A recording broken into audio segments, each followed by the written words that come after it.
Righto guys, listen up, because this series is all about something that I think Aussies do better than anyone else in the world. It's Australian beef. Weeknight meals, 5 ingredients, less than 30 minutes, flat iron steak with crispy potatoes and chipotle mayo. First thing we're getting onto is our spuds.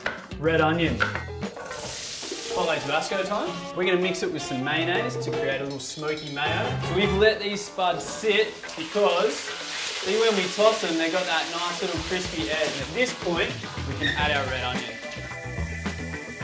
While those spuds are doing their thing, it's time to talk about the hero. This is flat iron steak. It's from the shoulder of the cow, and this is exactly how you buy it when you get it from your butcher.